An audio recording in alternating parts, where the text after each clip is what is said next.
Hi there, and welcome to another episode of Amputee Outdoors. Today we're going to be covering the essentials bag. And there's a few extra things that, because, well, us amputees, we're missing a part, we've got to bring along extra with us. Now these are the things that I've brought along with me when I go out backpacking and hiking and camping, and that I'm suggesting that other amputees bring with them. If you have ideas of your own, make sure you put them in the comments down there, because I'd like to hear about them. All right, so stay tuned and get set up. We'll go through the bag. And hopefully you'll learn something, and hopefully from you, I'll learn something from the comments section. Hang tight now.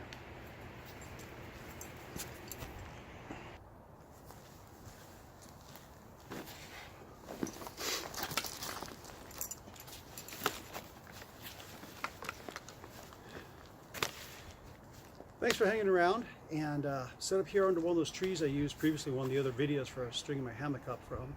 Makes a really nice place to sit and relax. So I got my essentials back here. Now, if anybody's got any involvement with the Boy Scouts, they know about the 10 essentials, right? And that's pretty much what this is based on. And you'll see a lot of familiar objects in here. We're going to go through the basic essentials that if you're going out backpacking or camping, or even just for a day hike up a mountainside or something, it's always a good idea to bring these things along. The idea with the essentials is that things happen. People get up on the trail, they get lost, they need a compass. People get injured, they get hungry, they get thirsty, they get cold. Being out in nature means that you're exposed to things that could go wrong, and you've got to be ready for them. And that's what the essentials is all about, having those essential things necessary to get you through when things go bad. Now, if you're an amputee, there's a couple of other things you want to bring along as well. We'll get to those at the end. And as I said, if you're an amputee, you get out in the woods and you've got some suggestions, please put them in the comments section. I want to know about them. And we'll spread the word and help out other amputees in the process. All right, let's get started. First thing, water. I got a plastic bottle and an aluminum bottle, BPA free of course. Always bring water. Now, a lot of people think, oh geez, I don't need to do that. I mean, it's not that hot today, and it's drizzling a little bit even. I don't really need water. If you're out day hiking, camping, backpacking, you're going to use up a lot of water. You're just going to do that. You're going to need water. Bring along a couple of bottles of water, okay? All right. Side pocket here, I have got the classic thing that every Boy Scout has, a compass, okay? Always have a compass. A lot of times people get lost out in the woods. They got an idea of where they were, not quite sure where they're going or where they need to get back to civilization. A compass and a map. I don't have a map with me here because normally I carry a map of the particular place I'm going to, but always have that map. Figure out where you're going, where you need to get to, just to get to safety or something like that, right? Always have a compass. On the other side pocket here, emergency blanket. These things, well, especially if you're up here in the northern parts of the country, you need them. Now, we did an igloo hike a little while ago with my son's Boy Scout troop. My son decided, I'm going to build an ice cave. I'm going to sleep in an ice cave. I'm going to be fine. Hey, don't you need a sleeping bag? Nope, I'll be fine. I'll be fine. Okay. 3 o'clock in the morning, I'm getting a tapping on my hammock strung up out there in the snow. Dad, I'm freezing to death. I'm freezing. What should I do? All right, let's get you warmed up and wrap you up in one of these puppies. You'll get through the night. And he did. And it got down to a little below 20 that night, and he was okay. He got through the night because of the emergency blanket. Okay? Always have one of these. You're probably not going to be out in the freezing snow or anything like that, but in the cold, wet rain here in the Pacific Northwest, hypothermia is a very real possibility.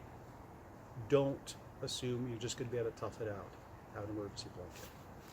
We got a couple of carabiners here. Carabiners, I don't know how you pronounce that word. I always get it wrong. These aren't mountain climbing carabiners or anything like that. These are just to clip things onto my pack or clip some line together or just kind of attach my ball cap to, things like that. They're just handy to have. All right, let's go down here to the bottom. And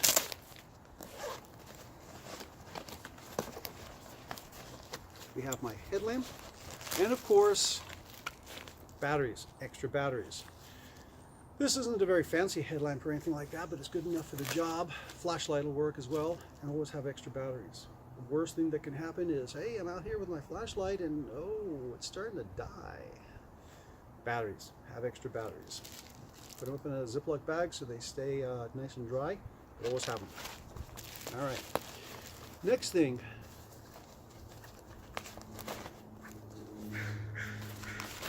Whistle. Doesn't have to be fancy. Pretty much any whistle will do. The idea here is that if you get lost or you're injured, you fall down a crevice or something like that, no one can see you, the whistle will help them find where you are. There's a lot of times when people get out in the woods, they see a bear, they run off the trail, they get scared or whatever, or they decide to go exploring, and all of a sudden they're in a situation where they're in dire straits. People looking for them, they'll hear the whistle, they'll come looking, have a whistle. All right, next thing, fire starter. Now I've got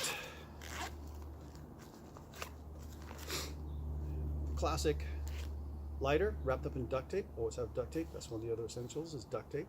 Useful for 1,001 things, and probably some things I haven't even thought of yet, but always have some duct tape. And of course, you got your lighter. The other nice fire starter I've got here, when everything's wet, frozen, or out of fuel, what have you, is my fire starter here that it doesn't require any fuel. Okay. Now, having a fire starter is all well and good, but how are you going to get that fire going properly? Well, for that, you need, this is my personal favorite. Other people like to use other things, but this is mine. You got to have something to get that flame going. In this case, I've got cotton balls and dryer lint infused with Vaseline. All right. Basically, you take this apart, kind of pull it apart, put it down on your tinder, get a spark or flame on there. That Vaseline is going to keep it burning a little bit longer, actually a fair amount longer, and that'll get your fire started. Definitely something you'll want if you're out in the cold, wet, and you're freezing to death. You'll want that fire. Okay? All right. Let's move into the medicine cabinet, as I call it. Bug spray. You want bug spray. Getting bitten by bugs out on the trail, you may be having a great time, but those bugs can turn it into a miserable time. Take some bug spray, put it in a Ziploc bag so that it doesn't leak all over everything, but take your bug spray. All right, next. Hand sanitizer wipes and hand sanitizer liquid, okay? You want to keep your hands clean. You don't want to catch some kind of weird bug you picked up on the trail. And this is what you need to prevent that from happening, all right? You're going to start your meal, put a little bit of this on your hands, or wipe down your utensils with this, or your cup, or your hands, or your mouth, or whatever. Clean it all up. Make sure you've got no extra bacteria, viruses, and germs traveling down your throat when you're eating your food, okay? All right. Now, you're out backpacking, and let's face it, the rules of hygiene when you're out backpacking, they're a little slack. That's fine. We're out backpacking. Hey, but there is one thing about hygiene that I think everyone kind of likes to have, not necessarily for themselves, but from others, and that is bad breath not being there, all right? When you're out camping and hiking, bring along a little tube of toothpaste, a little toothbrush, brush your teeth a couple of times a day. Your trail mates thank you for it, and your dentist probably too. All right, next, tissue paper. Well, sometimes you get a runny nose, barometric pressure changes, things like that. You get a little runny nose, you get some, you get the desire to blow your nose. In fact, it becomes a desperate need. Tissue paper. Speaking of desperate needs, toilet paper. It's toilet paper. You can figure this one out. And then sunblock. Now, here in the Pacific Northwest, I don't necessarily have to worry about sunburn so much, except in the summertime. And as you can tell probably from my lack of skin pigmentation, I burn pretty easy. Okay, this scalp burns, these ears burn, this nose burns, back of my hands burn, back of my neck burns, all right? Sunblock. And in fact, even if you don't really normally sunburn that much, if you're out hiking for hours and hours and hours during the day, you're gonna get some sunburning going on there. The ears, top of the nose, back of the neck, take some sunblock, put that on there. Save yourself the irritation and the pain of having sunburned skin, okay? All right. let's move on into the main compartment. Now this main compartment, I've got my essentials, and I've also got enough room here to put actually a couple of sandwiches, a bunch of snacks, and some goodies in here. Normally I carry like some trail mixes, some beef jerky. I don't have any in this bag today because I wasn't actually going out hiking.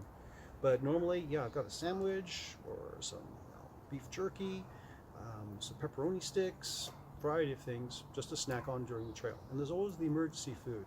You get lost, you get hungry, something to keep you going while you're waiting to be rescued.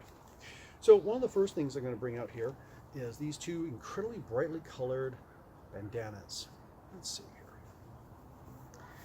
Typical bandana, nothing too special except for this brightly colored. Now, I recommend bandanas in your essentials bag because they're so useful for so many things. An emergency bandage, obviously, a sling, something to carry berries that you pick along the way, something to signal when you're lost, okay?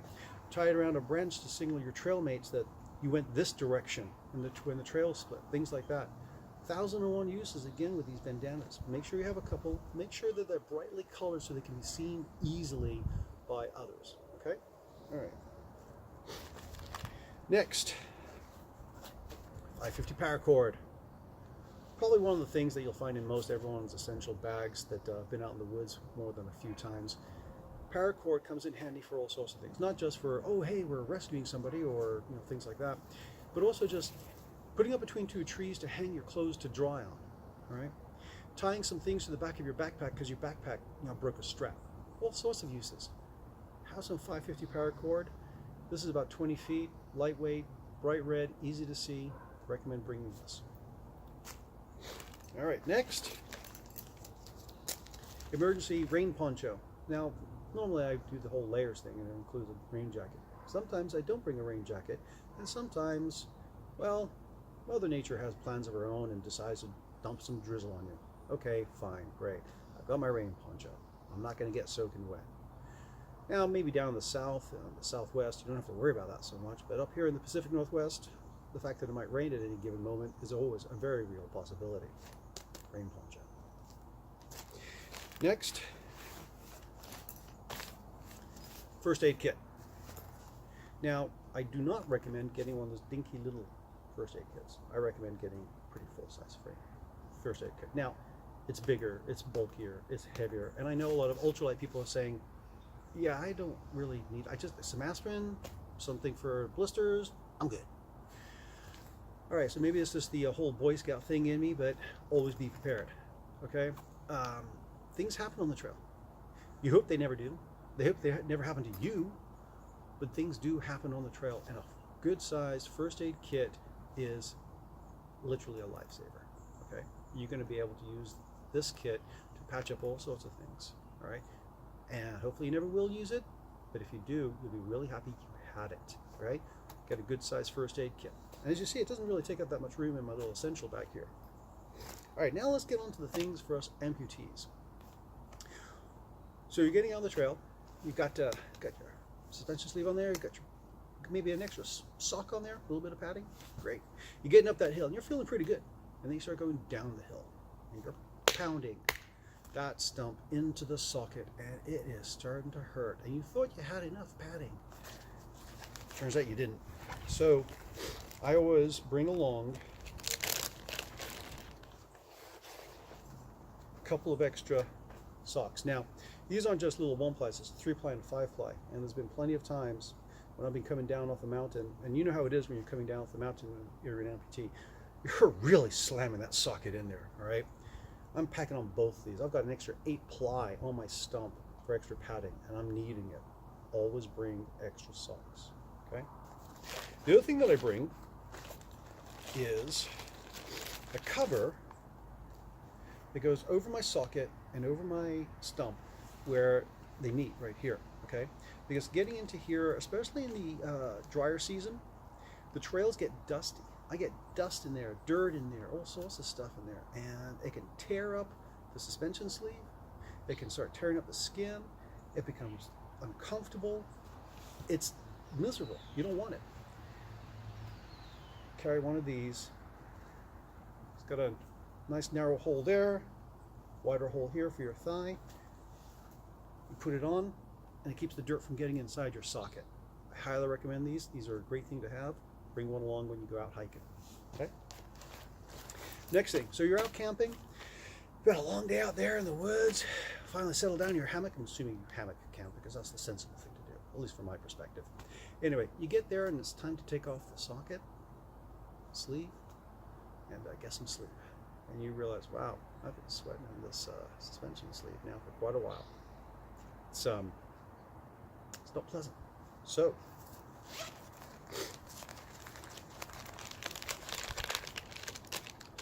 baby wipes. Now these are just a generic brand from Fred Meyer, I think. Yeah. You get one of these, get your sleeve off, clean your whole stuff, let it air dry. Take the sleeve, turn it inside out, clean the whole thing, let it dry. Your skin will thank you. And after a couple of days, if you're not doing this, your trail mates are going to thank you as well because, well, it can smell, and that's not pleasant, and your skin's not going to be in good shape. So I always bring these, even if I'm just doing a day hike. I've had plenty of times when I've just done a hike, it's like, yeah, let me just clean this up a little bit here. So take it all off, clean, air dry, put everything back on. Skin feels so much better. Always bring these along. I strongly recommend them. Okay, so other amputees get out there on the trail. You've probably had experiences that have taught you some important lessons. I'd like to hear about them. Put them in the comments section, and what I've also got here down in the description is a list of all my essentials that I bring along, and some links where you can go and buy that stuff yourself. Some of the stuff I've just got from a local grocery store, some from thrift stores, but I'll put some links to places where you can just click, go get it, and buy it. The other thing, of course, is a subscription button. Click on that and subscribe, and you'll get some updated videos here when I do some other interesting things like hikes and setting up marine fly and other useful stuff. So thank you again for joining me. And like I said, if you're an amputee and you've got some comments or questions, or maybe you just have a comment or question of your own that you want to ask, get down there in the comment section and type it on in. Okay? Thanks much. Hope to see you out on the trail. Bye now.